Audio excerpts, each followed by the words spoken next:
नाजरीन अस्सलाम वालेकुम। IAD टुडे के खबरनामे में आपका खैर मकदम करते हैं। आइए बढ़ते हैं तफसीलात की तरफ। महात्मा गांधी की 150वीं यौम पैदाइश के सिलसिले में अबुल कलाम आज़ाद ओरिएंटल रिसर्च इंस्टीट्यूट बाग़-ए-आमा में एक तस्वीरी नुमाइश का एहतमाम किया गया था। वज़ीर दाखिला महमूद अली ने इसका इफ्तिताह किया। इंस्टीट्यूट के डायरेक्टर व सेक्रेटरी अहमद अली खान ने बताया कि नुमाइश में महात्मा गांधी की नादिर तस्वीरें रखी गई हैं। मरकजी हज कमेटी की रुकन Taiba Afandi, Ghulam Yazdani advocate, professor Ashraf Rafi, professor यसे शुक्र और दूसरे भी इस मौके पर मौजूद थे। अबुल कलाम आज़ाद रिसर्च इंस्टीट्यूट पर जो है ख़ास तौर से गांधी जी के जो फ़ोटोज़ का एग्जीबिशन रखा गया, उसके लिए यहाँ के सेक्रेटरी अहमद अली साहब को मैं शुक्रिया अदा करता हूँ। आज इस प्रोग्राम पर आने पर यहाँ के हालात का मुझे तफसीली मालूमात हुए, जायज़ा लिया मैंने भी। काफ़ी इस इदारे की मदद की ज़रूरत है और ये इदारा मौलाना अबुल कलाम आज़ाद के इंतकाल के बाद ये इदारा कायम हुआ था।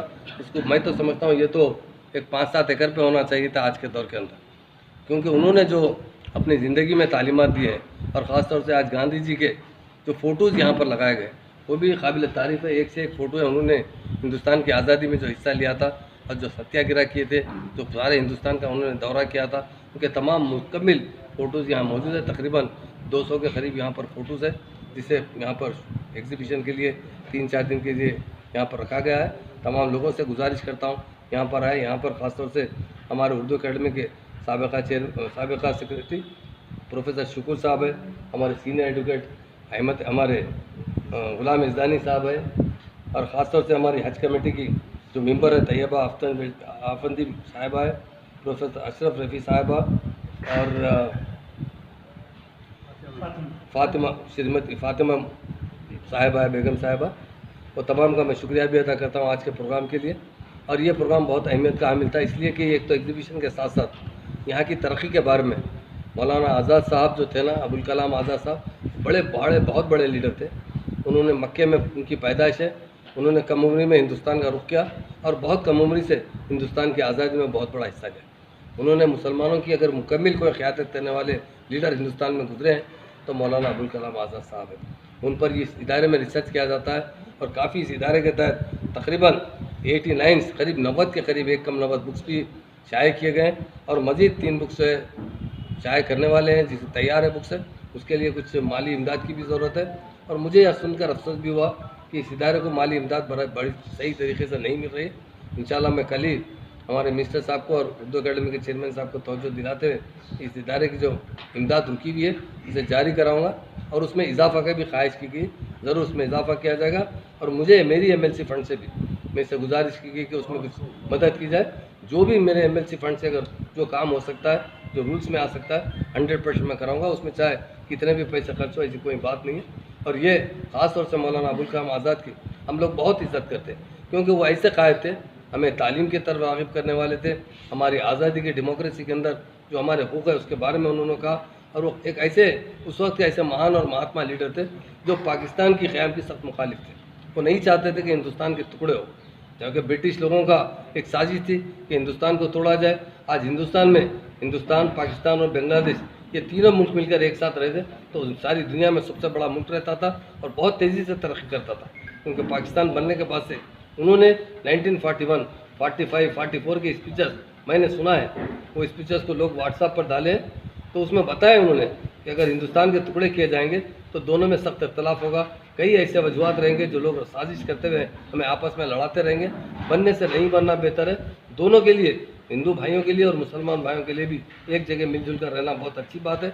उनके बातें जो उस वक्त उन्होंने बताया आज वो अमली तरीके से नज़र आ रहे हैं। इसलिए ऐसे लीडर की, जो ऐसे रहबर की हम यकीनन क़यादत को आज भी तस्लीम करते हैं और इस इदारे को ज़्यादा से ज़्यादा इंशाल्लाह हुकूमत से जो मदद हो सकी कोशिश करके दिलाया जाएगा।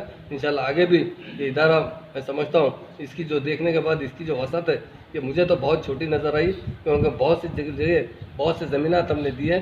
हमारे ऑनरेबल CM बहुत बड़े दिल वाले हैं। उन्होंने हर जगह, हर शोबे हयात पर उन्होंने हर जो भी रिसर्च सेंटर्स है उसको उन्होंने जगह अलाट की थी।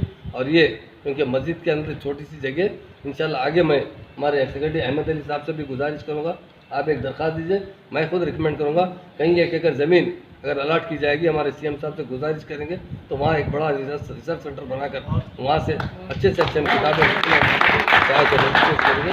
हम तमाम मीडिया के भाइयों का भी शुक्रिया अदा करेंगे। रियासती वजीर सेहत ई राजेंद्र ने आज शांतिनगर में FS इंडोक्रीन एंड डायबिटीज सेंटर का इफ्तिताह किया। इस मौके पर अपनी तकरीर में उन्होंने कहा कि कई नए अमराज की असल वजह लोगों के तर्ज ज़िंदगी में तब्दीली है।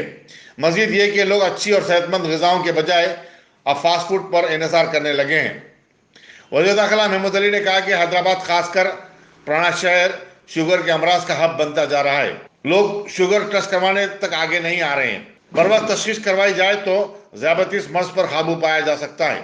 सेंटर की सदरनशीन और डायरेक्टर डॉक्टर शाइस्ता फरिश्ता, डॉक्टर श्रीनिवास, डॉक्टर श्रीहरी ने भी खिताब किया।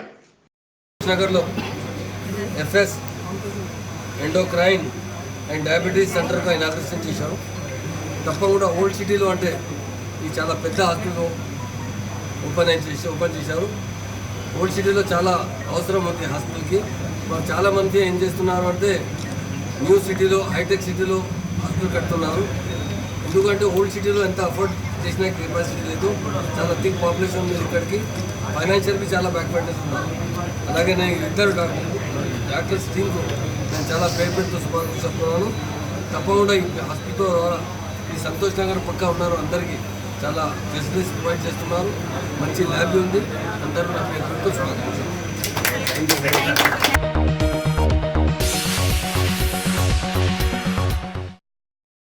मजलिस रुकन असम्बली अहमद बलाला ने आज अपने हल्के में पानी के मसले के हल के लिए वाटर वर्क्स महकमे के अहदेदारों का एक इजलास तलब किया, जिसमें मलकपेट असम्बली हल्के के अरकान बल्दिया, general manager, deputy general manager water works और दूसरे शरीक थे।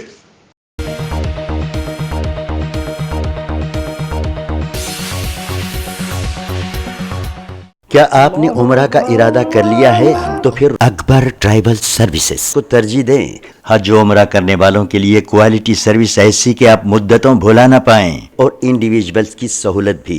इंटरनेशनल और domestic air ticketing, visa endorsement, visit visa, immigration और पासपोर्ट ऑनलाइन की सहूलत भी दस्तियाब है। हर माह उम्रा के 2 ग्रुप्स रवाना होंगे। मक्के शरीफ और मदीने मुनव्वरा में बिल्कुल करीब क़याम, तीनों वक्तों पर हैदराबादी ग़िज़ाएं, लग्जरी होटल में क़याम, AC बसें, ज़ियारतों की सहूलतें, आपके सफ़र से जुड़ी तमाम ज़रूरी उमूर की बेहतर से बेहतर खिदमात की पेशकश लिए।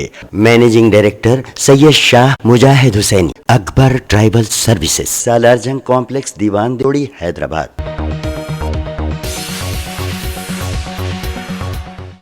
RTC मुलाजिमीन की जारी हड़ताल को ख़त्म करवाने के सिलसिले में हाईकोर्ट में जारी मुकदमे की समाअत के बाद जजेस ने अपना फैसला कल तक के लिए महफूज कर दिया। आज मुकदमे की समाअत के दौरान सरकारी वकील ने बताया कि हुकूमत ने मुलाजिमीन की JSC को बातचीत के लिए मदऊ किया था, लेकिन वो बातचीत की मेज से उठकर चले गए। RTC मुलाजिमीन के वकील अनिल कुमार ने बताया कि हुकूमत JSC के नुमाइंदों के साथ कैदियों जैसा सलूक कर रही थी और उन्हें हड़ताल ख़त्म करने के लिए पहले मजबूर किया जा रहा था। RTC के खसारे से मुतालिक और तनख्वाहें अदा करने फंड्स न होने का हुकूमत का दावा झूठ पर मबनी है। उन्होंने कहा कि अदालत चाहे तो RTC का पूरा हिसाब किताब तलब करके हक़ाइक़ का पता चला सकती है। अनिल कुमार ने कहा कि अदालत ने उनके दलीलों की गौर से समाअत की है। High court first division bench post lunch session पूरा RTC स्ट्राइक पे ही इंक्वायरी किया। इंक्वायरी करने के बाद परसों 26 अक्टूबर क्या कुछ RTC कॉरपोरेशन ने कुछ गड़बड़ करने के लिए कोशिश करके जो शतरंज के लिए काउंटर अफिडेविट से डाले, वो काउंटर अफिडेविट को पूरा तरफ से कोर्ट एग्जामिन करके ये जो शतरंज को ख़त्म करने के लिए पिटिशनर एडवोकेट्स को एक अपॉर्चुनिटी दी। इसमें पिटिशनर एडवोकेट खुला बोल दिया 3000 करोड़ कम से कम गवर्नमेंट और GHMC से आने का है। GHMC से करीब 1500 करोड़ नुकसान हो रहा है हर साल गवर्नमेंट RTC को। ये जो पैसे दिए तो स्ट्राइक का ज़रूरत ही नहीं पड़ता, पूरा का पूरा पैसा एम्प्लॉयज़ को देने के लिए RTC को भी फाइनेंशियल कैपेसिटी रहता। इसलिए ये जो इंक्वायरी करना है बोले तो कोर्ट इसको कंसिडर करके principal secretary finance and principal secretary transport से इंफॉर्मेशन ले लेके कल दोपहर तक 2:30 तक ये जो इंफॉर्मेशन पूरा कोर्ट को देने के लिए कल के लिए एक केस पोस्टपोन किया।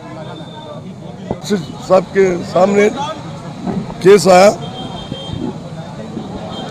हमारे एडवोकेट साहब बोले जो गलत रिपोर्ट दिया आरटीसी एडवोकेट हूँ, टैक्स से बीच में चले गए बोल के, टैक्स को लेट है बोल के बोले। हमारे एडवोकेट साहब बोले आरटीसी से जो ड्यूज आने का है आरटीसी को गवर्नमेंट से, बस पास रियम्बर्समेंट, म्यूनसिपल एक्ट से पैसे 1300 करोड़ तकरीबन, बस पास रियम्बर्समेंट 1100 करोड़ पूरा आरटीसी के आने का है पैसा बोले। तो मजिस्ट्रेट लोग भी जज साहब भी आरटीसी वकालत बुला के एजी की बुला के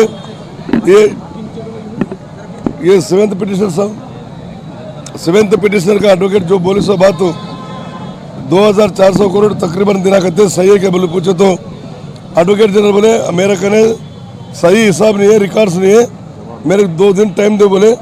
मजिस्ट्रेट साहब कल दोपहर को पोस्टपोन करे, कल दोपहर को फिर 2:30 बजे फिर 2:30 बजे को कल डिस्कशन स्टार्ट होता, कोर्ट में केस चलता।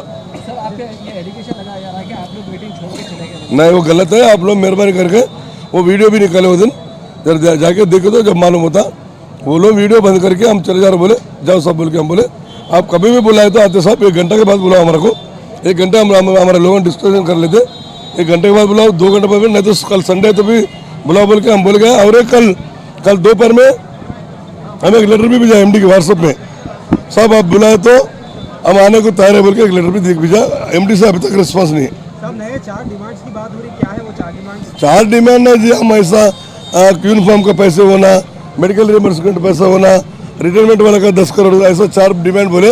वो 4 डिमांड में 47 करोड़ भी नहीं है बोले। तो जब हमारे एडवोकेट बोले 47 करोड़ नहीं है साहब, 2400 करोड़ रुपए गवर्नमेंट से हमारे खाने का है, अब उसमें 2400 छोड़ के 47 करोड़ दे बोल के क्यों मांगना पड़ रहा है डिपार्टमेंट को, ये दोनों मैच फिक्स कर रहा बोल के हमारे एडवोकेट बोले। तो जज साहब परेशान होके गवर्नमेंट एडवोकेट बुला के क्या मिस्टर एजी साहब क्या बात है, वो पिटिशनर की तरफ वकालत बोल रहे बोले। तो कल मेरे को 2 दिन टाइम दे बोलना, उन्होंने कल शाम तक कल दोपहर तक टाइम दिया। सुसाइड रुक रहे नहीं, सुसाइड होते जा रहे, तो क्या बोलेंगे इस बारे में? भाई बोल रहा हूँ भैया, और एक बार आपके साथ से आप लोग भी बोलो, अच्छा बड़ी पब्लिसिटी दो, मेहरबानी करके हमारे भाइयों को बोल रहा हूँ सुसाइड नक्को करो।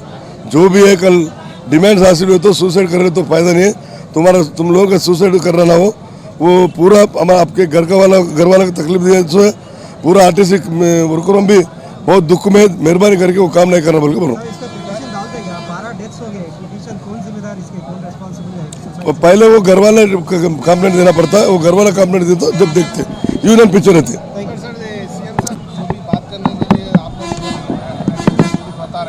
आप लोग डिमांड्स पे अटल है और 56 कॉर्पोरेशन है, अगर आप एक करें तो सब लोग हाईकोर्ट जाते तो इसके बारे में कौन सा डिपार्टमेंट में बंदे एक डिमांड का एक डिपार्टमेंट के अलग रहता जी। वो ये आरटीसी क्यों करो बोले तो बाजू स्टेट में करे, इधर भी करो। सीएम वादा दिया हमारा, वो वादा को निभाओ बोल रहे हम।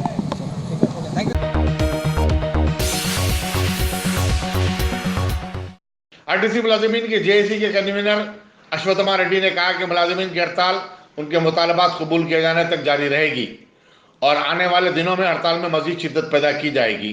मीडिया से बातचीत करते हुए उन्होंने कहा कि हुकूमत ने आज अदालत को आरटीसी की माली मौक़िफ़ के बारे में गुमराह किया और ये बावर करवाने की कोशिश की कि मुलाजिमीन हड़ताल ख़त्म करने के लिए तैयार नहीं है। उन्होंने कहा कि हुकूमत शुरू से ही सख्तगीर मौक़िफ़ इख्तियार किए हुए और कोई मसालियाना अंदाज इख्तियार करने से गुरेज करती रही। उन्होंने कहा कि मुलाजिमीन कुछ भी हो जाए हुकूमत के दबाव में नहीं आएंगे, उनके मुतालबात को कबूल करने और तहरीरी तहक़ुक़ के बाद ही हड़ताल को वापस लेने पर गौर किया जा सकता है। अश्वत्थमा रेड्डी ने मुलाजिमीन के नुमाइंदों के साथ बातचीत की नाकामी के लिए भी हुकूमत को जिम्मेदार ठहराया। साहब के सामने केस आया, हमारे एडवोकेट साहब बोले जो गलत रिपोर्ट दिया आरटीसी एडवोकेट हूँ, टैक्स से बीच में चले गए बोल के, टैक्स को लेट है बोल के बोले। हमारे एडवोकेट साहब बोले आरटीसी से जो ड्यूज आने का है आरटीसी को गवर्नमेंट से, बस पास रियम्बर्समेंट, म्यूनसिपल टैक्स से पैसे 1300 करोड़ तकरीबन, बस पास रियम्बर्समेंट 1100 करोड़, पूरा आरटीसी के आने का है पैसा। बोले तो मजिस्ट्रेट लोग भी, जज साहब भी आरटीसी वकालत बुला के, एजी की बुला के, ये सेवेंथ पिटिशनर साहब, सेवेंथ पिटिशनर का एडवोकेट जो बोले सो बात हो 2400 करोड़ तकरीबन देना कहते सही है क्या बोले, पूछे तो एडवोकेट जनरल बोले मेरा कहने सही हिसाब नहीं है, रिकॉर्ड्स नहीं है, मेरे 2 दिन टाइम दे बोले। मजिस्ट्रेट साहब कल दोपहर को पोस्टपोन करे, कल दोपहर को फिर 2:30 बजे फिर 2:30 बजे को कल डिस्कशन स्टार्ट होता है, कोर्ट में केस चलता। सर आपके ये एलिगेशन लगाया जा रहा है कि आप लोग मीटिंग छोड़ के चले गए। नहीं, वो गलत है। आप लोग मेहरबानी करके वो वीडियो भी निकाले वो दिन, जब जाके देखे तो जब मालूम होता, वो लोग वीडियो बंद करके हम चले जा रहे, बोले जाओ सब बोल के। हम बोले आप कभी भी बुलाए तो आते साहब 1 घंटे के बाद बुलाओ हमारे को, 1 घंटे हम हमारे लोगों डिस्कशन कर लेते, 1 घंटे के बाद बुलाओ, 2 घंटे बाद, नहीं तो कल संडे तो भी बुलाओ बोल के हम बोल गए। और कल दोपहर में हमें एक लेटर भी भेजा एमडी के व्हाट्सएप में, साहब आप बुलाए तो हम आने को तैयार है बोल के एक लेटर भी भेजा। एमडी से अभी तक रिस्पॉन्स नहीं है। सब नए 4 डिमांड्स की बात हो रही, क्या है वो 4 डिमांड्स? 4 डिमांड है जी, हम ऐसा यूनिफॉर्म का पैसे होना, मेडिकल रियम्बर्समेंट पैसा होना, रिटायरमेंट वाला का 10 करोड़, ऐसा 4 डिमांड बोले। वो 4 डिमांड में 47 करोड़ भी नहीं है बोले तो जब हमारा एडवोकेट बोले 47 करोड़ नहीं है साहब, 2400 करोड़ रुपए गवर्नमेंट से हमारे आने का है, अब उसमें 2400 छोड़ के 47 करोड़ दे बोल के क्यों मांगना पड़ रहा है डिपार्टमेंट को?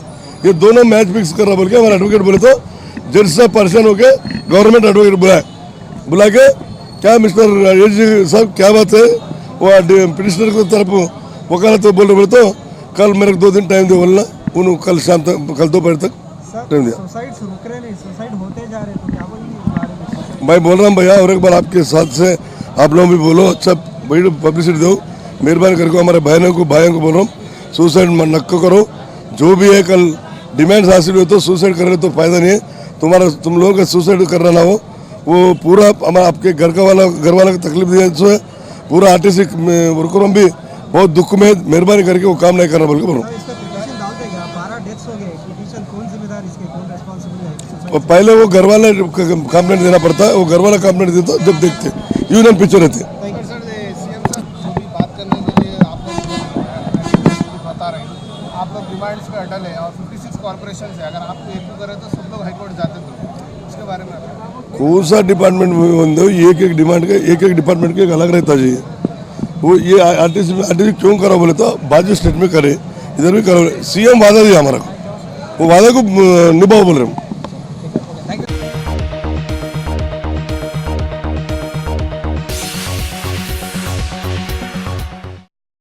टॉप सिलेक्शन कंप्यूटर्स, अगर आप टेक्नोलॉजी के दौर में रहते हुए टेक्नोलॉजी से दूर हैं तो सोचिए मत, आइए एक बार खिदमत का मौका दीजिए। हमारे यहाँ branded computers Dell, HP, Lenovo, laptop accessories उम्दा क्वालिटी निहायत ही वाजबी दाम पर दस्तयाब है।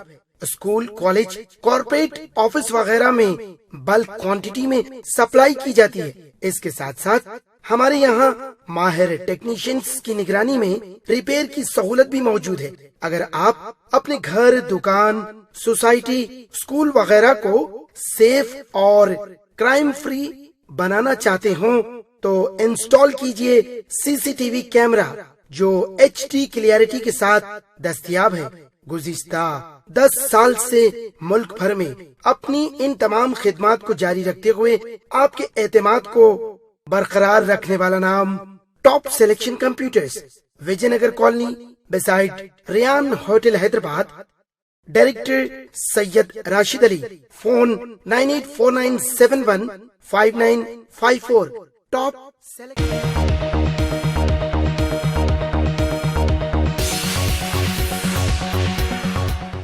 सीपीआई के साबिक असम्बली के सांबा सिवारा को, जिन्होंने आरटीसी मुलाजिमीन की तायद में 2 दिन से भूख हड़ताल कर रहे थे, आज सुबह पुलिस ने उन्हें गिरफ्तार करके निम्स को मुंतकिल कर दिया।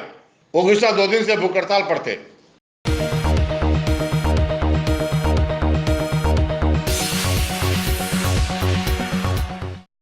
दीपावली के दूसरे दिन भी आज सैकड़ों हिंदुओं ने आज तारीखी चारमीनार के दामन में वाक़े मशहूर भाग्यलक्ष्मी मंदिर में हाजिरी दी और पूजा की। सुबह से ही मंदिर में दर्शन के लिए तवील कतार देखी गई थी, जिनमें खवातीन और बच्चे भी शामिल थे। पुलिस ने अमन की बरकरारी के लिए सारे इलाके में जबरदस्त सियानत के इंतजाम किए थे।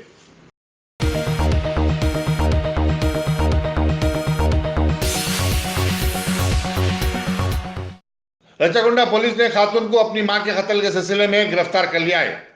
बताया जाता है कि वो गैर शादीशुदा थी और उसके किसी से नाजायज ताल्लुकात थे। मां के बार बार इतराज से तंग आकर उसने अपनी मां का ही कत्ल कर दिया था।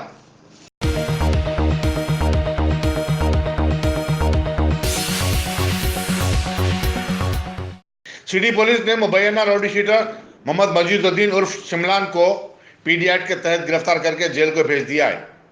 शिमलान के खिलाफ कामाडीपुरा पुलिस स्टेशन में कई केसेस हैं। वो असलम गैंग का रुकन भी था। कमिश्नर पुलिस अंजलि कुमार ने बताया कि शिमलान अवाम में खौफ व दहशत फैलाने और हंगामे करने के 14 केसेस में मुलविस था।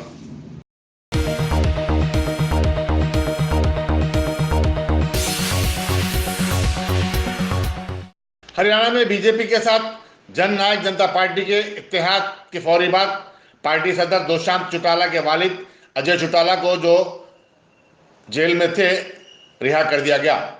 वो टीचर्स स्कैम में मुजरिम करार पाने के बाद 10 साल की सजा काटने के लिए तिहाड़ जेल में कैद थे। चौटाला को 2 हफ्ते की जमानत पर रिहा किया गया। अजय चौटाला ने अपने बेटे दुष्यंत चौटाला की हलफबर्दारी की तकरीब में शिरकत की। दुष्यंत चौटाला ने कल हरियाणा के डिप्टी चीफ मिनिस्टर की हैसियत से हलफ उठाया था।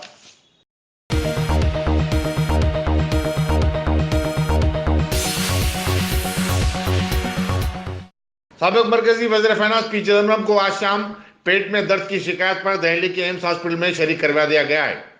उन्हें पहले आरएमएल हॉस्पिटल ले जाया गया था, जहां डॉक्टरों ने उन्हें एम्स को मुंतकिल करने का मशवरा दिया।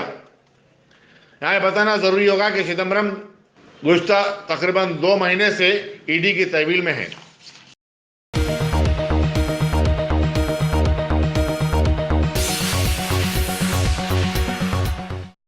कश्मीर के सूपुर टाउन में दहशतगर्दों ने आज एक पुरजुम बस स्टॉप पर ग्रेनेड फेंके, जिसमें 20 शहरी जख्मी हो गए।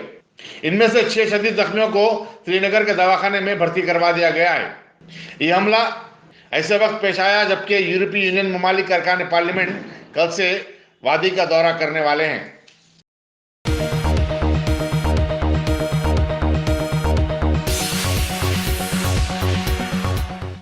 पाकिस्तान टोक्यो ओलंपिक में जगह पाने से महरूम हो गया। एम्स्टर्डम में क्वालिफाई होने के लिए मुनक़दा मुकाबलों में 3 मरतबा चैंपियन रहने वाली पाकिस्तानी टीम को नीदरलैंड ने हरा दिया। टोक्यो टूर्नामेंट आंदा साल मुनक़िद होने वाले हैं। पाकिस्तान 1960, 1968 और 84 में हॉकी में वर्ल्ड चैंपियन रहा है।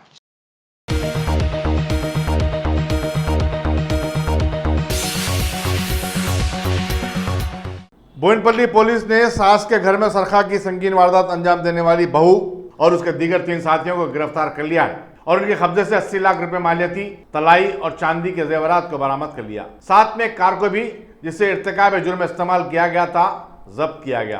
कमिश्नर पुलिस अंजलि कुमार ने आज मीडिया को बताया कि सुप्रिया की शादी और बोयनपल्ली में फाइनेंस का कारोबार करने वाली सरला के बेटे धीरज से हुई थी, लेकिन दोनों में इख्तलाफ थे। चुनाचे बहू अलग रह रही थी। बहू ने अपने वालिदीन के श्रीनिवास, मां सुनीता और बड़े भाई सतुक के हमरा 21 अक्टूबर को सरला के घर में उस वक्त सरखा किया जबकि वो घर को मुकफ्फिल करके बाहर गई हुई थी। एडिशनल इंस्पेक्टर मोहम्मद अकरम बाबा ने बाद तहकीकात के इन तमाम को गिरफ्तार किया। नमस्कार। Boyanpally police station Hyderabad city police के तरफ से एक बहुत सेंसेशनल डे एचबी 1 वीक के अंदर डिटेक्ट हुआ और इस ग्रेव हाउस ब्रेक में पूरे 4 अक्यूज्ड सभी को अरेस्ट किया गया और एंटायर प्रॉपर्टी इंटैक्ट उसका रिकवरी हुआ। इसमें जो 4 लोग अक्यूज्ड हैं जिनकी गिरफ्तारी हुई है उसमें नंबर 1 श्रीमती तडूरी सुप्रिया, जो कि इस केस के कंप्लेनेंट की डॉटर इन लॉ है, कोल्लूरी सात्विक जो एल्डर ब्रदर हैं अक्यूज 1 के, कोल्लूरी श्रीनिवास जो फादर हैं अक्यूज 1 के, और श्रीमती कोल्लूरी सुनीता जो कि A3 और A1 A2 से रिलेटेड है। तो ये पूरा क्राइम एक फैमिली के अंदर हुआ और फैमिली मेंबर के तरफ से ही हुआ। ये एक्चुअली इस केस का जो ब्रीफ फैक्ट है, 21 अक्टूबर को रात को लगभग 11 बजे श्रीमती तडूरी सरला 48 इयर्स हैं, जिनका फाइनेंस बिजनेस है, resident of Mallikarjun colony road number 1 old Boyanpally Secunderabad, उन्होंने पुलिस स्टेशन में आकर यह कंप्लेन किया कि उनके घर से काफी सारा सामान उसका चोरी हुआ। उसी दिन लगभग 3:35 PM को वो अपने बच्चों को ड्रॉप करने के लिए बापूजी नगर से सिकंदराबाद गई 2 व्हीलर में, और जब वापस 3 घंटे के बाद आती है तो उन्होंने देखा कि घर का दरवाजा खुला है और लॉक सब भी खुले हैं, और 2 सूटकेस, एक हैंडबैग, ये सब भी चीज जो उसके डॉटर इन लॉ का था वो सब गोल्ड आइटम के साथ गायब है। इमीडिएटली इंफॉर्मेशन आने के बाद local police Boyanpally FIR number 401/2019 under section 380 में रजिस्टर हुआ। इन्वेस्टिगेशन में पहला चीज जो बाहर आया वो ये था कि जो इस केस में हमारे जो कंप्लेन हुआ उसमें हस्बैंड वाइफ के बीच का रिलेशन सब कुछ स्ट्रेन था और वहां से भी थोड़ा डाउट हुआ। उसके बाद ये जो श्रीमती सुप्रिया है अपने ब्रदर के साथ, सात्विक के साथ मिलकर ये पूरा प्लान बनाए।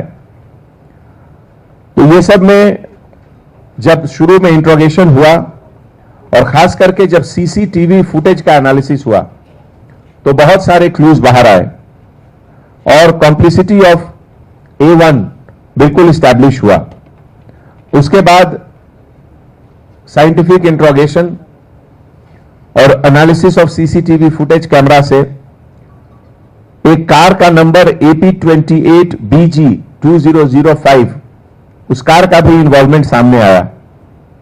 उसके बाद एक एक करके ये लोग सब अरेस्ट हुए और इनके पास से टोटल आइटम जो रिकवर हुआ उसमें लगभग 2 kgs of gold article, 6.5 kg of silver article, एक मारुति वैगन आर कार और 4 मोबाइल फोन्स का रिकवरी हुआ। ये पूरे ऑपरेशन में DCP नॉर्थ जोन कलमेश्वर के लीडरशिप में Mohammad Akram Baba additional inspector of police Boyanpally, P Chandrashekar DSP जो अभी इंचार्ज SHO हैं बोयनपल्ली के, और A रामरेड्डी ACP, इन लोगों ने मिलकर ये एक sensational house break within 6 days detect करके ऑल 4 अक्यूज्ड को अरेस्ट किए and entire property was recovered intact.